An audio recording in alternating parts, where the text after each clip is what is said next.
जय श्री कृष्णा। मेरे बालकृष्ण चैनल में आपका स्वागत है। श्री गणेशाय नमः, श्री सरस्वती नमः, श्री रामानुजाय नमः।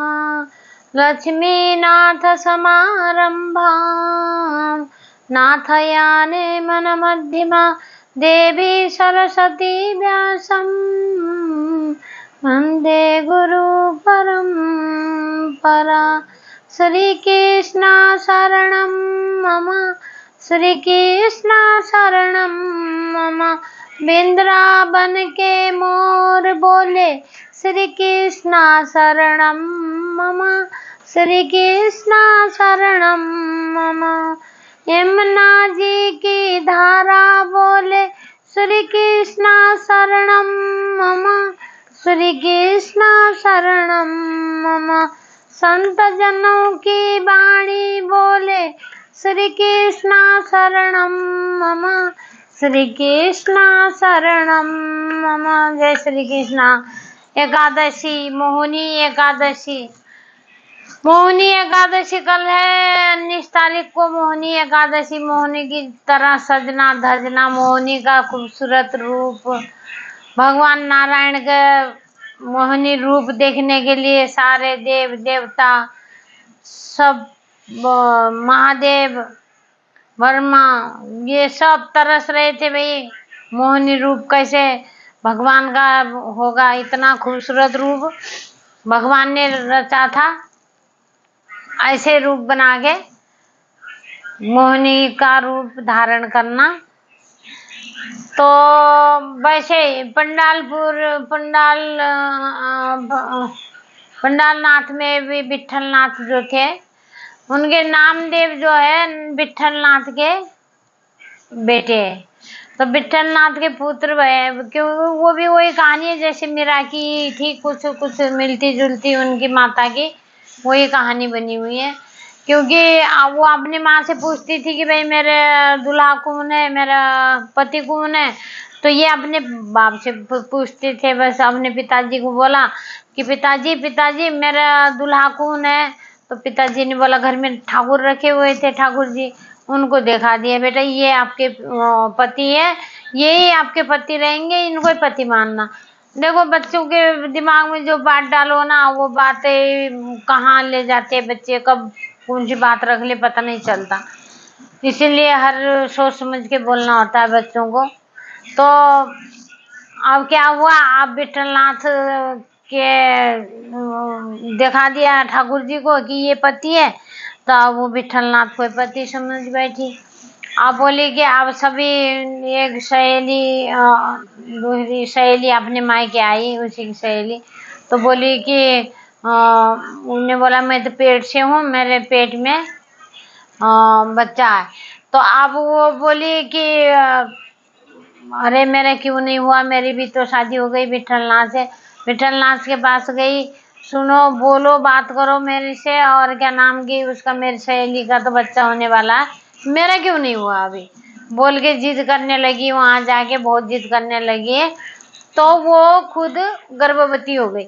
अब गर्भवती हो गई तो अब गांव के लोगों को तो पता नहीं है कि भाई क्या है क्या नहीं है। अरे इसकी लड़की, तो उसके बाप जिधर जाए बेचारा उधर ही उनको जलील करे। बोले कि देखो इसकी लड़की पता नहीं कहाँ से, किसका पेट में है बच्चा, क्या है क्या नहीं है, इसने बड़ी नाक काट ली, पता नहीं इसकी बेटी कहाँ गई थी क्या गई थी। जब गांव वालों ने इतना परेशान करा, इतना परेशान करा, जब रोती हुई उसने बोला मुझे सपने में आएगी कुछ तो बताओ, कि उनने बाप भी यकीन नहीं कर रहा। बाप उनका कि पिताजी खुद कह रहे कि भाई तूने मेरा क्या काला मुंह कर दिया, मेरे नाक कटवा दी तूने, तू बेटी होगी, तूने क्या कर दिया। उनको विश्वास ही नहीं था। जब आकाशवाणी हुई, आकाशवाणी होने के बाद विठलनाथ बोले कि ये मेरा बालक है, ये मेरा पुत्र है, ये मेरा ही पुत्र है। तो जब आकाशवाणी हुई तो जब सब गांव वालों ने कुछ बोलना छोड़ दिया। जब नामदेव जी पैदा हुए, नामदेव जी का का बड़ा शौक था एकादशी रखने का। एकादशी का व्रत आया, वो कहते थे कि मैं आज व्रत करके रहूंगा, व्रत नहीं तोड़ूंगा किसी कीमत में भी, मैं व्रत करूंगा। अब नामदेव जी व्रत करने का बड़ा शौकीन था। तो अब ये है कि हमारे ठाकुर जी जो है, जो ऐसे नियम रखने की कोशिश करेगा ना, वो हकीकत में वो तोड़वा देते, नियम नहीं बनने देते। नियम बनाना भी मत, प्यार से अपना सब कुछ जब प्रेम से, जैसे आप उनका पूजन पाठन करना, कि उनका नाम जपना, उनके लिए टाइम निकालना, पूरा दिन भर कीर्तन गाना, भजन करना, उनके नाम के पूरा दिन भर अपना टाइम देना भगवान जी को, ये बहुत बड़ी बात है। और बाकी नियम रखने के लिए जैसे सोचेंगे, आज सोचेंगे कि भाई हम संकल्प करके बोलेंगे कि हम एकादशी के दिन कुछ नहीं खाएंगे, मैं काहे न काहे कैसे न कैसे न अन्न मुंह में चले जाएगा। क्योंकि ठाकुर जी ये बोलते, रुक जा बेटा, तू अपने नियम बनाने तू चला, नियम बनाने, मैं नियम बनाने के लिए बैठा हुआ हूँ और तू खुद नियम बनाएगा, ले खा। वो भूल जाएगा इंसान एकादशी, आज एकादशी बोल के नियम टूट जाएगा। तो फिर ये नियम बड़ा शौक था नियम बनाने के लिए। भाई उनको नामदेव को जी को तो पता था, वो भी तो उनके बेटे हैं, तो उनको तो पता ही हो है। तो अब नामदेव का व्रत घर में बनाने, वो तोड़ने के लिए ठाकुर जी ने ही एक बूढ़े ब्राह्मण का रूप धारण किया। बूढ़े ब्राह्मण लट्ठी टक टक के आए, जैसे आगे नामदेव जी के आगे आगे घूम रहे थे। तो नामदेव जी ने बोला कि ब्राह्मण महाराज आप चलिए, आपको क्या हो गया? तो बोले कि मेरे को ये हो गया कि मैं दवाई भी खूब कर ली, मैं बीमार हूँ, मैंने 10 दिन से भूखा हूँ, मैं 10 दिन से कुछ नहीं खाया। तो बोले कि कुछ चलो फिर फल खिलाता हूँ मैं, आज एकादशी है, कुछ और तो बनेगा नहीं। बोले कि नहीं मुझे फल नहीं खाना, फल से तो मेरे को डॉक्टर ने मना कर रखा, जुकाम खांसी हो जाती है, ठंड लग जाती है, मैं फल नहीं खाऊंगा। तो और क्या खाओगे? बोले कि भाई मैं तो दाल चावल खाऊंगा। भाई मैं तो दाल चावल ही खाऊंगा, और दाल चावल ही तेरे को बनाना पड़ेगा। अब नामदेव जी सोचे कि मैं कैसे बनाऊं, मेरा तो व्रत है, मेरा आज ठाकुर जी का प्रिय व्रत है, तो मैं तो नहीं बना सकता दाल चावल, तो मैं किसी के मत में नहीं बनाऊंगा।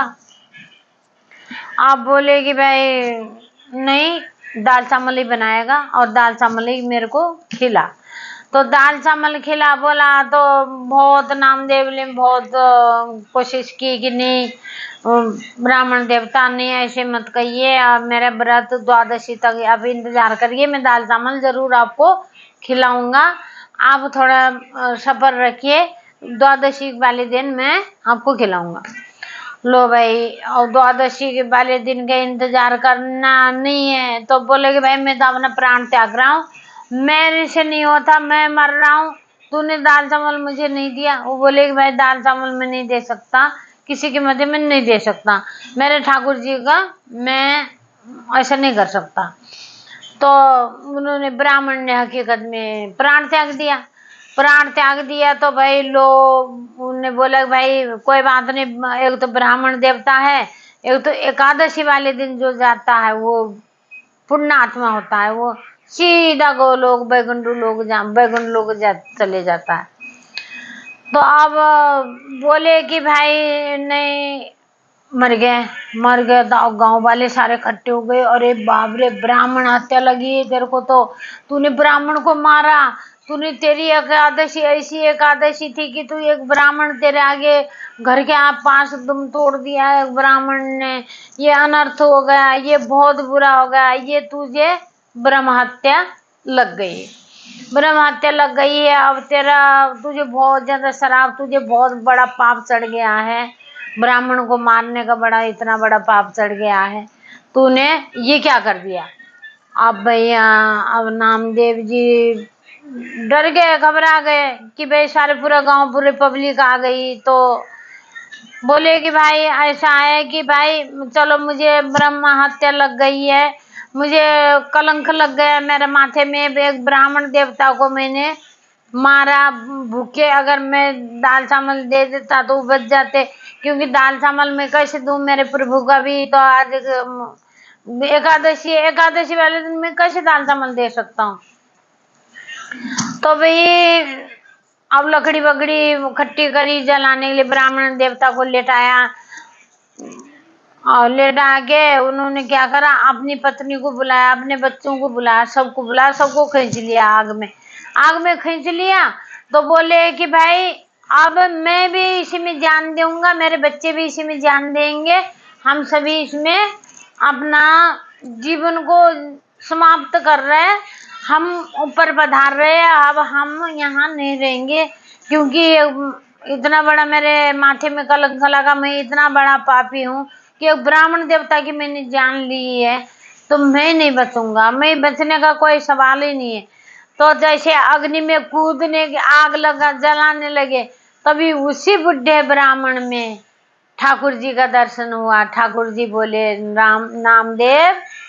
नामदेव तूने सच्चे मन से तू एकादशी निभाता है, तूने अपना नियम नहीं तोड़ा, तूने ब्राह्मण देवता के उससे कलंक लग गए बोल के तो अपना प्राण, अपना परिवार को त्याग के अपने सब प्राण दे रहा था, तो धन्य है नामदेव, तू धन्य है। तो बोला, जब जाके ठाकुर जी ने मुझसे आशीर्वाद दिया। आशीर्वाद देने के बाद उसने जब जाके व्रत करा। जय श्री कृष्णा।